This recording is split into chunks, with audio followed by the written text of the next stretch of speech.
The silence of a chilly autumn morning in Knoxville, Tennessee, was shattered at approximately 6 a.m. A frantic voice gasped into a 911 operator's headset. 911, what is your emergency? I just went to wake up my daughter for school, and she's not breathing. She's pale. Her lips are blue. Oh my God, Emma! That was the voice of Jill Walker, a mother realizing her worst nightmare. This wasn't just a medical emergency. It was the final, violent act of a psychological drama that had been brewing for 2 years. At the center of this tragedy was Emma Walker, a 16-year-old whose life was extinguished in the place where she was supposed to be safest, her own bed. Welcome back to the channel. Today, we dive into a case that serves as a haunting reminder of the thin line between young love and deadly obsession. This story takes us to the heart of the American South, Knoxville, Tennessee. It is a city known for its passion for high school football, the Friday night lights, and a tight-knit community spirit. But in 2016, that community spirit was tested by a crime so cold and calculated that it turned a local hero into a villain. This is the story of Emma Walker, a cheerleader with a bright future, and Riley Gall, the star wide receiver who couldn't let her go. To understand the gravity of what was lost, one must first look at the life of Emma Jane Walker. At 16, Emma was the heart of Central High. She was the only freshman to make the varsity cheerleading squad that year, a testament to her skill and vibrant energy. Described by friends and teachers as passionate, spirited, and fun, she possessed an infectious smile that made her a natural leader. Emma wasn't just a cheerleader. She was a high-achieving student with a clear vision for her future. She dreamed of becoming a neonatal nurse, dedicating her life to saving the lives of the most vulnerable infants. Her world collided with William Riley Gall, known simply as Riley, during a football game. Riley was 2 years her senior, a wide receiver for the Central High Bobcats. To the casual observer, he was the quintessential boy next door. He was a member of a local community church, a popular student, and known as a bit of a joker. When Riley spotted Emma from the sidelines, the attraction was instantaneous. Soon, they became the it couple of the school. Riley was initially welcomed into the Walker family. Her parents, Mark and Jill, found him polite and well-mannered. However, the first red flag appeared early on when Riley insisted on taking his ex-girlfriend to his junior prom while still dating Emma. It was the first sign that his priorities and his honesty were not as clear as they seemed. As the months turned into years, the relationship shifted from a teenage romance into a stifling, possessive cage. Emma's friends began to notice a change. Riley didn't just love Emma, he wanted to own her. He became increasingly jealous, controlling who she spoke to and where she went. He would wait outside her workplace for hours, watching her every move. The relationship became a tumultuous cycle of breakups and reconciliations.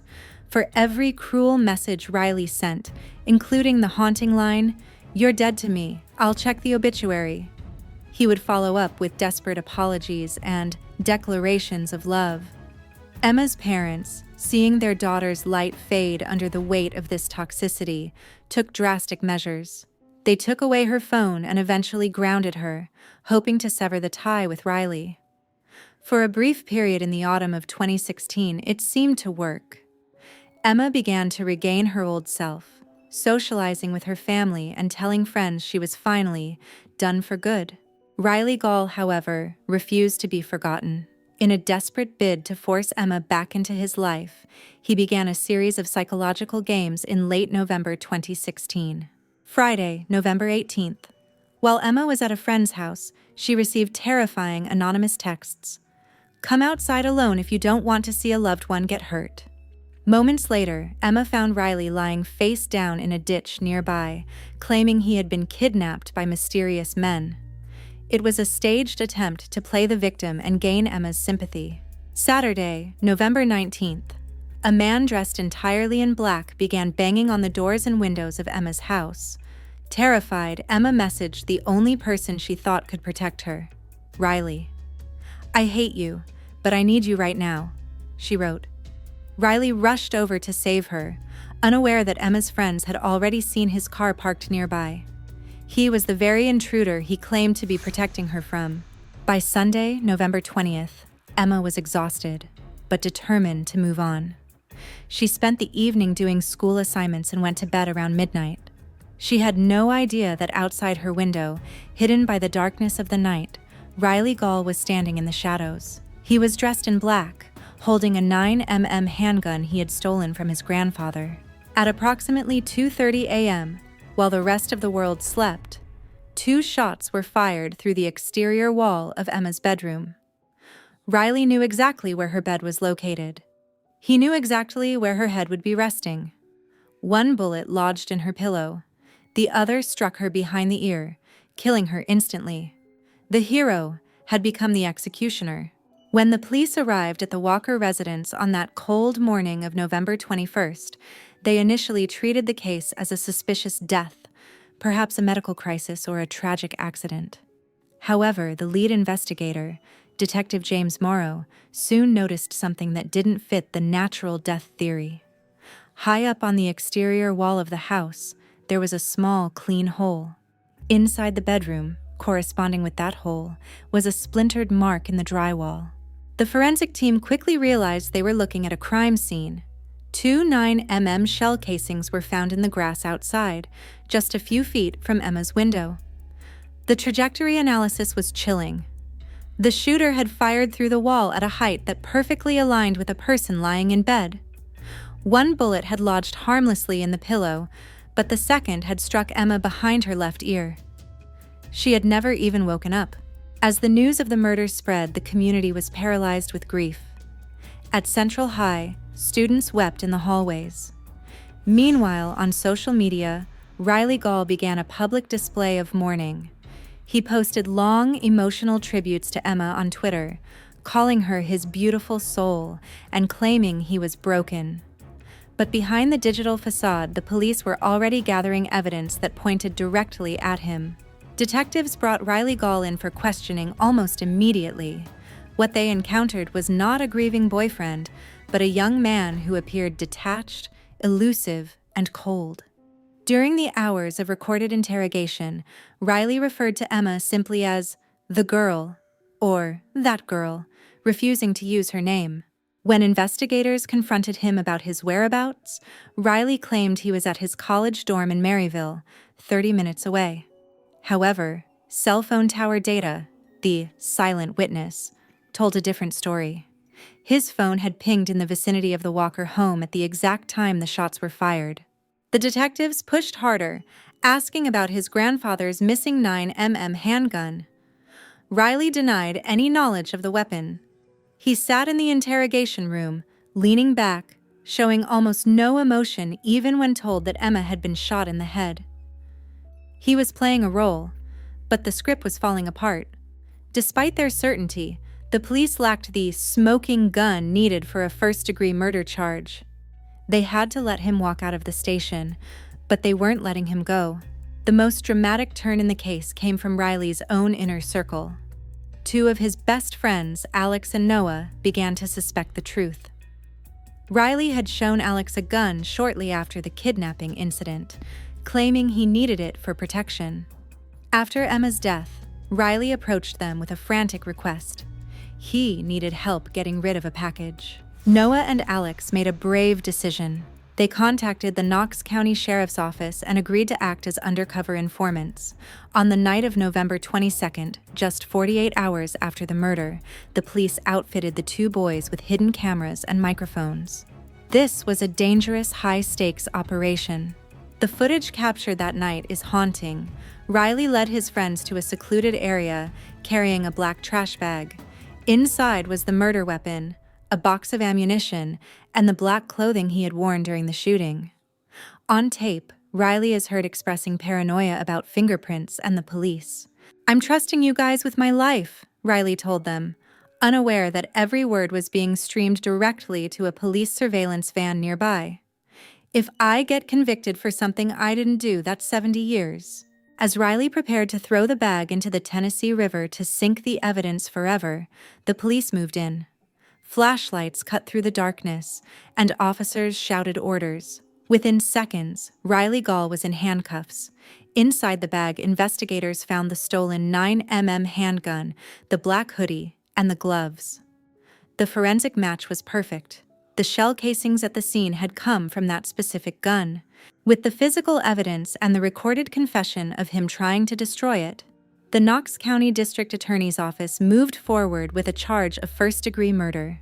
They also added charges of stalking, theft, and reckless endangerment. Riley's defense team realized they could not deny he fired the shots.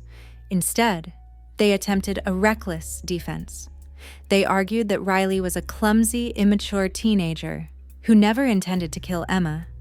They claimed he only wanted to scare her so she would run back into his arms for protection, a final, desperate attempt to play the hero in a story he had authored. They argued for a lesser charge of reckless homicide. However, the prosecution countered with a powerful argument. Shooting a gun twice into a small bedroom at head level is not an accident. It is an intentional act of execution. They painted a picture of a narcissist who, when he realized he could no longer control Emma's life, decided he would control her death. The trial of Riley Gall began in early 2018, nearly a year and a half after that fatal November night. The courtroom was packed with Emma's family, friends, and fellow cheerleaders, many wearing purple, Emma's favorite color. The atmosphere was heavy with the weight of a community seeking closure. The prosecution's case was overwhelming. They presented the chilling forensic evidence, the testimony of the friends who helped trap Riley, and the mountain of toxic text messages he had sent Emma. Perhaps the most damning moment was the display of the black clothing and the stolen gun found in Riley's possession. The jury did not take long to deliberate. They saw past the defense's claim of a reckless accident. To them, firing 2 shots at head level into a dark bedroom was the definition of premeditation. When the clerk read the verdict, a wave of relief and tears swept through the room. Guilty. Riley Gall was convicted of first-degree murder, along with stalking, theft, and reckless endangerment. In the state of Tennessee, a conviction for first-degree murder carries an automatic life sentence. At the sentencing hearing, Riley finally addressed the court and Emma's family. He maintained his narrative, stating, "I wanted to scare her. I never once even imagined I'd cause her any physical harm." He apologized for being a terrible boyfriend. But for many in the room, his words rang hollow, a final attempt to manipulate the narrative. The judge was unmoved.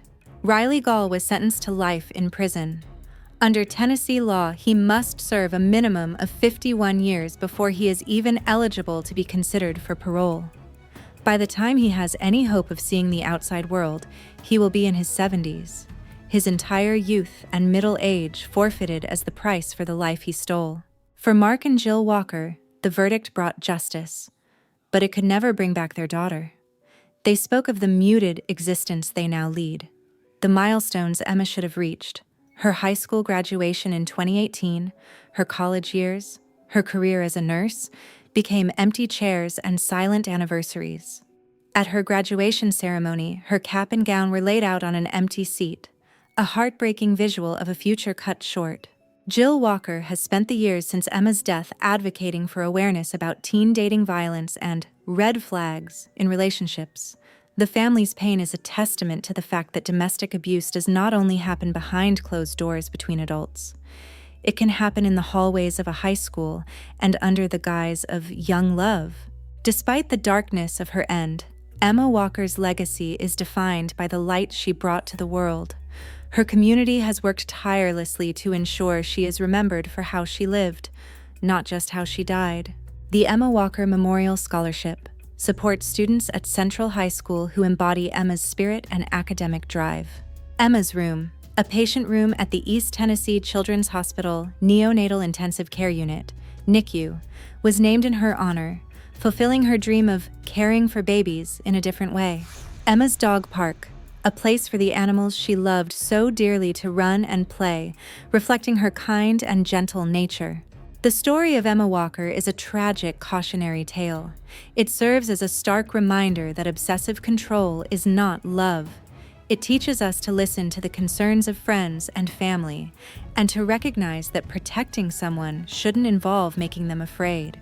As we look back on this case, we remember Emma not as a victim in a ditch or a headline in a newspaper, but as the girl with the infectious smile on the sidelines of the football field, the girl who wanted to save babies, the girl who was loved by an entire city. May her story continue to save lives by emboldening others to walk away from toxicity before the hero in their story becomes the villain.